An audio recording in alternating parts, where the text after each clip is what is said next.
ஜனனகால ஜாதகம் உங்களுக்கு என்ன தசாபுத்தி இருக்கோ அதன் அடிப்படையில் தான் உங்களுக்கு வாழ்க்கையில் நடைமுறைகள் பரிகாரம்னு செஞ்சிட்டீங்கன்னா நீங்க தங்கி இருக்கிற லாட்ஜ் ரூமுக்கு வரலாம், அல்லது நீங்க நேரடியா வீட்டுக்கு வந்துட்டு அதை ஒரு சர்க்கிள் கம்ப்ளீஷன் பண்ணி மறுநாள் சுவாமிக்கலாம். உங்களால சக்திக்கு முடிஞ்சது நம்ம பூமியில் இருக்கக்கூடிய அனைத்து உயிரினங்களையும் மெயின்டைன் செஞ்சுட்டு இருக்குங்கிறது உங்களுக்கு எல்லாம் தெரிஞ்சதுதான். அப்போ அங்கிருந்து வரக்கூடிய கிரகங்கள் அடிப்படையில தான் ஒரு கிழமை உருவாகிறது. மேல கூடுமானவர்களையும் ஸ்டீல் மூடி இருக்கக்கூடாது. கண்ணாடி பாட்டில் பிளாஸ்டிக் எல்லாம் வைக்கக்கூடாது. கண்ணாடியில் வைக்கும். 50 ரூபா கிடைச்சா அதுல போடுங்க. அந்த நேரத்துல 100 ரூபா கிடைச்சா 100 ரூபா போடுங்க. சேமிச்சுட்டே வாங்க. உங்களுக்கு அந்த வாய்ப்புகளை அந்த கிரகங்கள் அந்த சூழ்நிலை ஏற்படுத்தி கொடுக்கும். கட்டுமானத்தின் வலிமை, கட்டிடங்களின் பாதுகாப்பு. ஸ்ரீ துர்கா டிஎம்டி கம்பிகள்.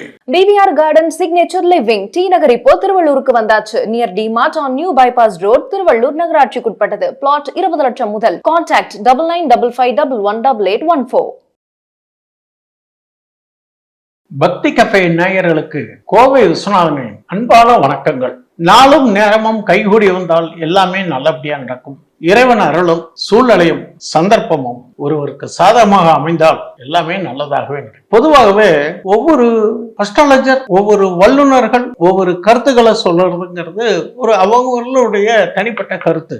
100க்கு 100% நாம எல்லாத்தையும் ஃபாலோ பண்ண முடியுமா? சற்று கேள்விக்குறி. இப்போ ஒரு வாஸ்து நிபுணர் அப்படின்னு எடுத்துட்டீங்கன்னா, வீடு அமைப்பு இப்படி இருக்கணும், வீட்டுல இந்த மரங்கள் இருக்கக்கூடாது, இந்த செடிகள் இருக்கலாம், இதனுடைய தாக்கம் இவ்வாறு ஏற்படுத்தப்படும் அப்படின்ட்டு சொல்றதுக்கான இடம் இருக்கு. அப்போ கிரகங்கள் அடிப்படையில் வீடு அமையும். ஜனனகால ஜாதகம் உங்களுக்கு என்ன தசாபுத்தி இருக்கோ அதன் அடிப்படையில் தான் உங்களுக்கு வாழ்க்கையில் நடைமுறைகள் நடக்கிறதுக்கான வாய்ப்புகள் இருக்கு. சரி, ஒரு சின்ன உதாரணம் சொல்றேன்.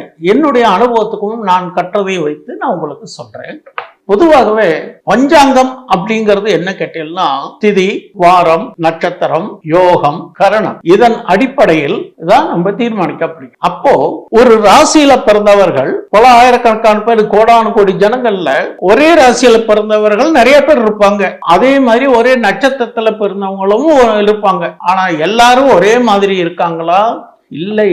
காரணம், அவங்களுடைய ஜனனகால தசாபுத்தி பலன்களுக்கு தகுந்த மாதிரி தான் அவங்களுடைய வாழ்க்கை அமையும். சரி, இப்போ ஹோரை கிரகங்கள், நாள், ஹோரை, பட்சி ஜோதிடம், கௌரி பஞ்சாங்கம், இந்த மாதிரி எல்லாம் நிறைய இருக்கு. எல்லாமே ஒரு முக்கியத்துவம் தான். ஆண்டோர்கள், அந்த காலத்து சித்தர்கள், ரிஷிகள், முனிவர்கள் எல்லாமா வடிவமைக்கப்பட்டு நம்மளுடைய வாழ்க்கையினுடைய அத்தியாவசிய நற்பலன்களுக்காக நிறைய விஷயங்களை சொல்லியிருக்காங்க. நாம அதை முறையா பின்பற்றுறது என்பதுதான் நம்மளுடைய தனித்துவம். ஓகே, நீங்க ஒரு அஸ்ட்ராலஜர்கிட்ட கொண்டு போய் ஒரு ஜாதகத்தை கொடுக்கறீங்க.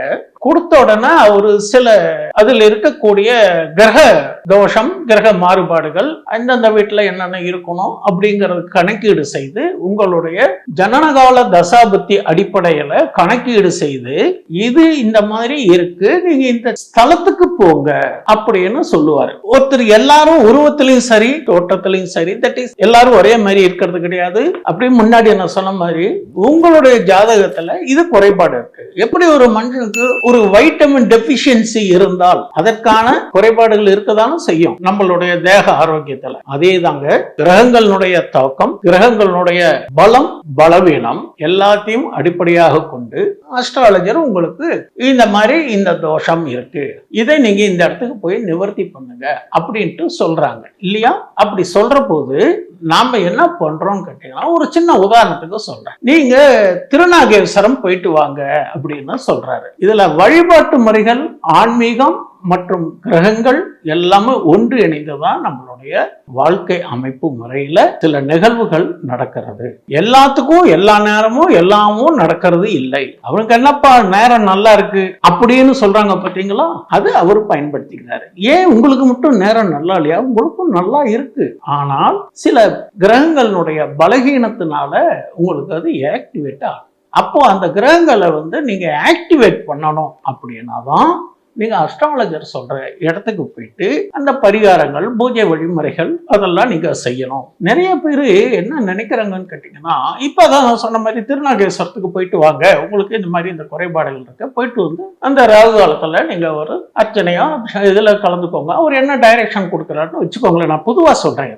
அப்போ நாம என்ன பண்றோம், ஒரு இடத்துல இருந்து கோயம்புத்தூர்ல இருந்தோ சேலத்துல இருந்தோ நாம ஒரு பஸ் பிடிச்சோ ட்ரெயின் பிடிச்சோ இல்ல மதுரையில இருந்து நம்ம கும்பகோணத்துக்கு போய் இறங்கிக்கிறோம். கும்பகோணத்துல இறங்கிட்டு என்ன பண்றோம், காலையில ஒரு சொன்ன நேரத்துக்கு போறோம் அல்லது சாயந்தரம் சொன்ன நேரத்துக்கு போறோம், பரிகாரங்கள்லாம் செய்யறோம். செஞ்சுட்டு என்ன பண்றோம், நமக்கு மறுநாள் மத்தியானம் தான் ட்ரெயின் சார், மறுநாள் மத்தியானம் ட்ரெயின், நான் சும்மா தான் இருக்கேன், அதனால பக்கத்துல இருக்கிற வைத்தீஸ்வரர் கோயிலுக்கு போறேன், அங்கிருந்து அப்படியே திருநள்ளாறு போறேன், இந்த பக்கம் ஆலங்குடி வரேன். இது ஒரு டூர் மாதிரி நினைச்சு செய்யற போது என்னன்னு கேட்டீங்கன்னா, எந்த கிரகம் எதுக்கான விஷயங்கள் இருக்குன்னு சொல்லி அலசி ஆராய்ந்து அந்த ஜோதிடர் சொல்ற போது நீங்க பரிகாரம் செய்த பலன்கள் முழுமை அடைவது இல்லை. பரிகாரம் என்று சென்று விட்டால் நீங்கள் அதற்கு முன்னதாக நீங்க எது வேணாலும் எங்க வேணாலும் நீங்க போயிட்டு வரலாம். பரிகாரம்னு செஞ்சிட்டீங்கன்னா நீங்க தங்கி இருக்கிற லாட்ஜ் ரூமுக்கு வரலாம், அல்லது நீங்க நேரடியா வீட்டுக்கு வந்துட்டு அதை ஒரு சர்க்கிள் கம்ப்ளீஷன் பண்ணி மறுநாள் சுவாமிக்கெல்லாம் உங்களால சக்திக்கு முடிஞ்சதை நைவேத்தியம் பண்ணி அதை நிறைவு செய்யணும். அதனால நம்ம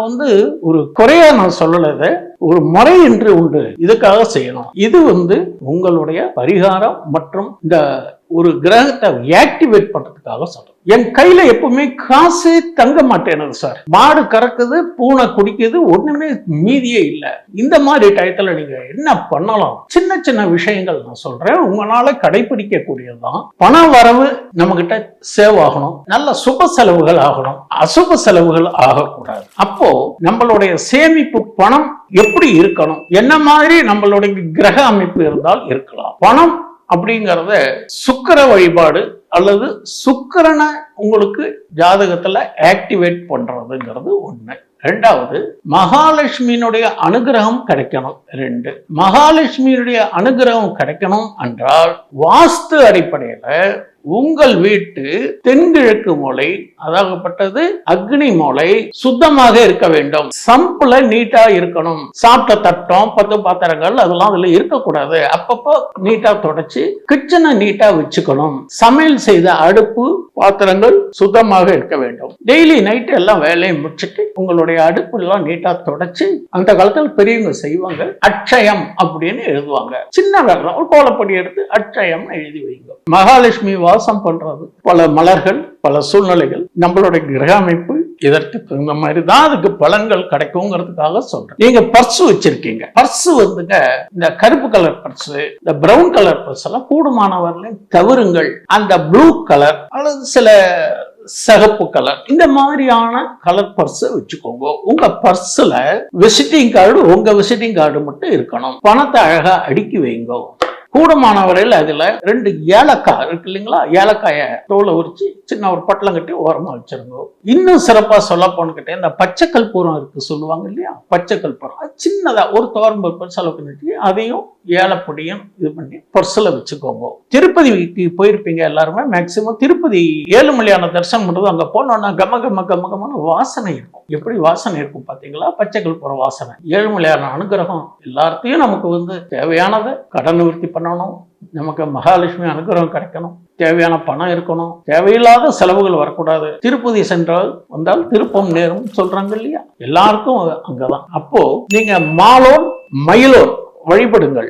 லோன் வாங்கினதையும் கட்டலாம், லோன் வாங்காமலும் இருக்கலாம். வழிபாட்டுக்காக சொன்னேன். சரி, திருப்பதி சென்று திரும்பி வந்தால் திருப்பம் நேரும்னு சொல்றோம். பலன் அனுபவிச்சது உண்டு, நானும் நல்ல பலன்கள்லாம் அனுபவிச்சிருக்கோம். திருப்பதி போற போது ஒரு டூர் மாதிரி போகாதீங்க, பக்தி மார்க்கமா போங்க, நாராயணனுடைய திருமந்திரத்தை சொல்லிக்கிட்டு போங்க. இதுக்குன்னு சில முறைகள் இருக்கு, ஆலய வழிபாடுன்னு சில முறைகள் இருக்கு. அப்போ கீழே அலமேலு பங்க தாயாரை தரிசனம் பண்ணிட்டு, பத்மாவதி தாயாரை தரிசனம் பண்ணிட்டு, வெங்கடரமண அண்ணார் பெருமாளையும் தரிசனம் பண்ணிட்டு, நீங்க மலை ஏறி வராகமூர்த்தியை தரிசனம் பண்ணிட்டு, பெருமாளை ஏழுமலையானையும் தரிசனம் பண்ணிட்டு நேரா வீட்டுக்கு தான் வரணும். வர வழியில் அப்படியே சார் காளகஸ்தி போயிட்டு வந்தேன், அப்படியே வர வழியில திருத்தணி இருக்குங்கிற வார்த்தையெல்லாம் யூஸ் பண்ணக்கூடாது.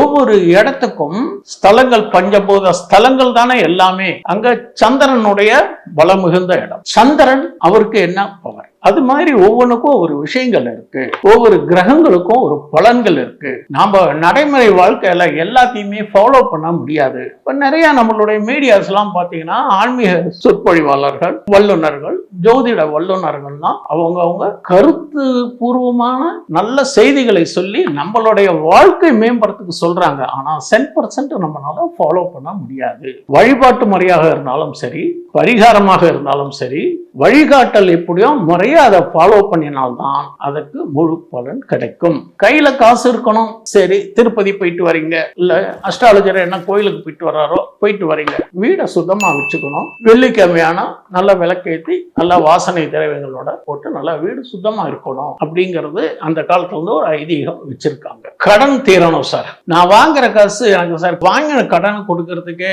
பத்த மாட்டேன், என்ன செய்யலாம் சார்? தெரிந்த செய்தியாகவும் இருக்கலாம், தெரியவில்லை என்றால் இதை பயன்படுத்திக் கொள்ளணும். எல்லாத்திலுமே சார், ஆன்மீகமா இருந்தாலும் அஸ்ட்ராலஜிக்கலா இருந்தாலும் எண்கணிதமாக இருந்தாலும் போரை கௌரி பஞ்சாங்கம் எதுவாக இருந்தாலும் முழு மனதுடன் நம்பிக்கையாகவும் இன்வால்மெண்ட்டுடன் செய்வதற்கு கண்டிப்பாக பலன் கிடைக்கும். ஒரு சின்ன ஒரு எக்ஸாம்பிளுக்கு சொல்றேன். செவ்வாய்க்கிழமை மதியம் 1 to 3 எந்த சூழ்நிலையிலையும் யார்கிட்டையும் கை நீட்டி காசு வாங்காதீர்கள். திருப்பி கொடுக்க முடியாத சூழ்நிலை உருவாகலாம். எனக்கு சார் பெரிய தொகையெல்லாம் ஒண்ணும் இல்லை, ஏன்னா கொடுக்கிற கடவுளை நான் கூரையை பிச்சுக்கிட்டா குட்டும் அப்படின்னு ஒரு வாதத்துக்கு பேசினாலும் வாய்ப்புகளை கிரகங்கள் கொடுக்கும். எந்த கிரகங்கள் உங்களுக்கு வீக்கா இருக்கோ, பலவீனமாக இருக்கோ, அதை பலம் பெற செய்ய, ஆக்டிவேட் செய்யறதுக்கு எல்லா விஷயமும் இருக்கு. நம்மளுடைய முன்னோர்கள் அமைப்பை ஏற்படுத்தி வச்சு செஞ்சிருக்காங்க. ஒரு வீடா இருந்தா நம்ம வாஸ்துவை ஃபாலோ பண்றோம். ஒரு அஸ்ட்ராலஜர் இந்த இடத்துக்கு போயிட்டு வாங்கன்னா இந்த இடத்துக்கு தான் போயிட்டு வர்றோம். அதே மாதிரி ஒரு ஜாதகத்துல 12 கட்டங்கள்ல ஒரு குரு வழிபாடை எப்படி செய்யணும், குருனுடைய பலன் வேணும் அப்படின்னா அஸ்ட்ராலஜர் என்ன சொல்றாரு, வியாழக்கிழமை அன்னைக்கு குரு பகவானுக்கு கொண்டக்கடலை மாலை போடுங்க, மஞ்சள் வஸ்திரம் போடுங்க, இல்ல மஞ்சள் கலர்ல இருக்கக்கூடிய புஷ்பங்கள் போட்டு அர்ச்சனை பண்ணுங்கன்னு சொல்றாங்க. அது உங்களுக்கும் தெரிஞ்சதுதான். நிறைய பேர் என்ன பண்றோம், நான் பார்த்ததை சொல்றேன். குருனாலே நவகிரகத்தில் இருக்கிற குருவுக்கு தான் பிரீத்தி செய்யணும். தட்சிணாமூர்த்தியும் பெரியவர், தட்சிணாமூர்த்தி மேதா தட்சிணாமூர்த்தி, குரு தட்சிணாமூர்த்தினா இருக்குன்னா கல்வி மற்றும் மற்ற இதர மேம்பாடு, வேலை வாய்ப்பு, இவருக்கெல்லாம் வழிபடுறது தட்சிணாமூர்த்தி. தெற்கு நோக்கி இருப்பார் இல்லையா சிவாலயங்கள்ல, அது கரெக்ட். ஆனா இங்க பரிகாரத்துக்கு குரு பலன் வரணும், அப்பதான் உங்களுக்கு கல்யாணத்துக்கான வாய்ப்புகள் வரும், நீங்க இது போய் குருவுக்கு போடுங்க அப்படின்னு சொல்லிட்டா இந்த குருவு தான் நம்ம வழிபடுறதுங்கிறது ஒரு யதார்த்தமான ஒரு முறை. அதனால நாமளா எல்லாத்தையும் நினைச்ச கூடாது. வழிகாட்டல் என்னவோ அந்த வழியில் சென்றால் நமக்கு நல்ல ஒரு சூழ்நிலை அமையும் என்பது யதார்த்தமான ஒரு கருத்து. சிவாலயங்களுக்கெல்லாம் போயிருப்பீங்க நிறைய. சிவாலயங்களுக்கெல்லாம் போயிருப்போம் 90 2000 3000 ஆண்டு சிவாலயங்களுக்கெல்லாம் போற போது கோயிலுக்கு போறோம், முன்னால கொடி கம்பத்துக்கிட்ட ஒரு கணத்துல போட்டு விநாயகர் எல்லாம் பார்த்துட்டு உள்ள போய் மூலவரையும் பார்த்துட்டு இந்த பக்கம் சுப்பிரமணியர் இப்படியே ஒரு பிரதர்ஷனமா அப்படியே சண்டிகேஸ்வரர் இந்த துர்கை இவெல்லாம் பார்த்துட்டு உங்களுக்கு எல்லாம் ஒரு பிரதர்ஷனமா வரீங்க. கூடுமான வரலையும் பழைய கால கோயில்கள்ல பெரும்பாலும் அதிகபட்சமாவே இருக்கும் ஸ்தல விருஷம் அப்படின்னு ஒண்ணு இருக்கும். கூடுமானவர்களையும் அது எங்க இருக்கும் அப்படின்னு கேட்டீங்கன்னா வடமேற்கு மூலையில இருக்கும். வடமேற்கு மூலையில அந்த ஸ்தல விருஷத்தை பிரதட்சணம் பண்ணிட்டு கல்வி விஷயமா குழந்தைகள் படிச்சுக்கிட்டு இருக்காங்க, ஞாபகம் மறதி வருது, மார்க் சரியா வாங்க முடியல, படிச்சதெல்லாம் மறந்துடுது, நல்லா படிச்சுட்டே இருந்தா எக்ஸாமுக்கு போயிட்டு குழந்தை பாத்தீங்கன்னாக்கா கொஸ்டின் பேப்பரை வாங்கினோன்னு அப்படியே எல்லாம் மறந்து. இந்த மாதிரியான சூழ்நிலை எல்லாம் தவிர்க்கிறதுக்கு சிவன் ஆலயத்துல இந்த ஸ்தல விருஷம் இருக்கு பாத்தீங்களா. ஏன்னா நீங்க பெரிய பெரிய கோயில்லாம் பாருங்க, மகாலட்சுமி அண்ட் சரஸ்வதி அந்த வடமேற்கு மூலையில இருக்கிறதுக்கான வாய்ப்புகள் இருக்கு. ஒரு கோயிலுக்கு செல்றதுக்கு முன்னாடி ஆலய சிறப்புன்னு ஒண்ணு இருக்கு. ஆலயத்துடைய செய்திகளை அங்க இருக்கிற யாராவது அதிகாரியோ அல்லது அர்ச்சகரையோ கேட்டா அங்க இருக்கிற வழிபாட்டு முறைகளை சொல்லுவாங்க. அதெல்லாம் தெரிஞ்சுக்கிட்டு நம்ம செஞ்சாதான் எப்பவுமே டூ அப்படிங்கிறத விட டூ நாட்டை ஃபாலோ பண்ணினாலே டூ கரெக்டா இருக்கும். நம்ம எண்ணங்கள் மேம்படும். எல்லா மனிதர்களையும் சுத்தி எலக்ட்ரோ மேக்னெட்டிக் வேவ்ஸ் மின்காந்த அலைகள் நம்மளை சுத்திக்கிட்டு இருக்கு. நினைவு நல்லது வேண்டும், செயல்கள் நன்றாக அமையும், விளைவுகளும் நன்றாக கிடைக்கும். சூரியனிலிருந்து வரக்கூடிய அந்த பிரபஞ்சத்துல வரக்கூடிய electro magnetic waves, ultra violet race தான் கிரகங்களையும் நம்ம பூமியில் இருக்கக்கூடிய அனைத்து உயிரினங்களையும் மெயின்டைன் செஞ்சுட்டு இருக்குங்கிறது உங்களுக்கு எல்லாம் தெரிஞ்சதுதான். அப்போ அங்கிருந்து வரக்கூடிய கிரகங்கள் அடிப்படையில தான் ஒரு கிழமையே உருவாகிறது. சூரியனிலிருந்து வரக்கூடிய கிரகங்கள் ஞாயிற்றுக்கிழமை காலை 6 to 7 சூரியனுடைய பவர் ஜாஸ்தி இருக்கும். திங்கட்கிழமை 6-7 சந்திரன், செவ்வாய்க்கிழமை 6-7 செவ்வாய், புதன்கிழமை 6-7 புதன், வியாழன் அல்லது குருங்கிறது 6-7, வெள்ளிக்கிழமை சுக்கிரன், சனிக்கிழமை காலையில 6-7 சனி. இப்போ இதெல்லாம் எதுக்காக சொல்றேன் அப்படின்னு கேட்டோம்னா, ஒரு நாளைக்கு 24 மணி நேரத்தில் கிழமை 3 முறை அந்த ஹோரை வருகிறது. ஒரு உதாரணத்துக்கு இது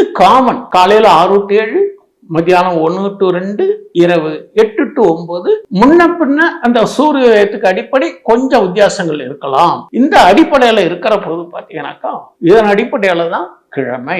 அதைத்தான் நாம வாரம் அப்படின்ட்டு சொல்றோம். என்ன ஹோரையில எது செய்யலாம் செய்யக்கூடாது நிறைய விஷயங்கள் இருக்கு. சில டயத்தில் நம்ம மாத்தி நடக்கிறதுக்கு காரணம் என்ன அப்படின்னு கேட்டோம்னா, ஹோரைய முறையா பின்பற்றினால் வெற்றி நிச்சயம். இந்த ஹோரை பத்தி பேசுறதுக்கு நம்ம ஒரு தனியா ஒரு சிறப்பா ஒரு பிரத்யேகமா ஒரு வீடியோ போட்டா அவ்வளவு விஷயங்கள் இருக்கு.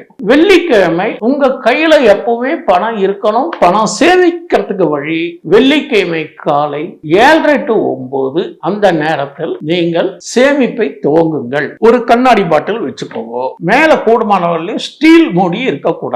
கண்ணாடி பாட்டில், பிளாஸ்டிக் எல்லாம் வைக்கக்கூடாது, கண்ணாடியில் வைங்கோ. 50 ரூபா கிடைச்சா அதுல போடுங்க, அந்த நேரத்துல 100 ரூபா கிடைச்சா 100 ரூபா போடுங்க, சேமிச்சுட்டே வாங்க.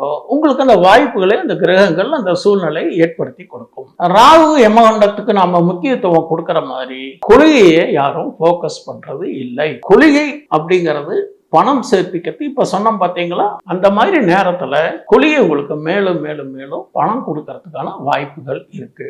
இறைவனர்களாலையும் மகாலட்சுமியுடைய கடாட்சம் கிடைக்கும் பட்சத்தில் உங்களுக்கு நேரம் காலம் உங்களுடைய தசாபதிக்கு தகுந்த மாதிரி தான் எல்லா அமைப்புகளும் இருக்கும். அப்போ உங்களுடைய ஆரோஸ்கோப்ல என்ன பலகீனமா இருக்கோ அதை ஆக்டிவேட் பண்ணி அதுக்கு தகுந்த பலனை பெறுவது என்பதுதான் நம்மளுடைய வாழ்வியல் சித்தாந்தத்துல பெரியவங்க காட்டின வழிமுறைகள். இதை நம்ம ஃபாலோ பண்றது இல்ல. அப்படியே சொன்னாலும் அஸ்ட்ராலஜர் சொல்றத நம்ம முறையா ஃபாலோ பண்ணாதனால என்னப்பா போயிட்டு வந்து ஒன்னும் பலன்லயே நம்ம புலம்புறதுக்கு காரணம் குறைபாடுகள் அங்க இல்ல இங்கதான். ஆலயங்களுக்கு சென்றால் அந்த முறையை ஃபாலோ பண்ணணும். பரிகாரம் செய்ய சென்றால் அந்த ஆலயத்துக்கு உண்டான முறைகளை தான் ஃபாலோ பண்ணணும். இறைவன் அருளும் கிரகங்களுடைய தாக்கத்தையும் தவிர்க்கிறதுக்கு நிறைய வழிமுறைகள், ரெக்டிபிகேஷன்ஸ்க்கெல்லாம் வழிமுறைகள் இருக்கு.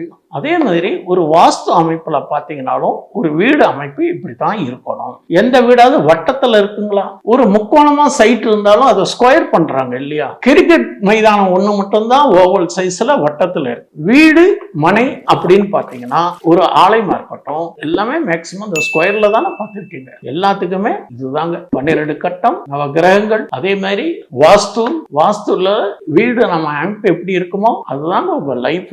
எது இடத்துல எது எது இருக்கணுமோ அந்தந்த இடத்துல இருந்தால்தான் அந்தந்த இடம் மதிப்பு. அடுத்த பதிவுல வாஸ்து மற்றும் ஆலய தரிசனம், ஆலயங்கள், அதனுடைய மகிமைகள் ஒவ்வொன்றும் வரிசையாக பார்க்க வாய்ப்பு கிடைக்கும் பொழுது நம்மளுடைய கலந்து ஆலோசிப்போம். நன்றி, வாழ்க வளமுடன்.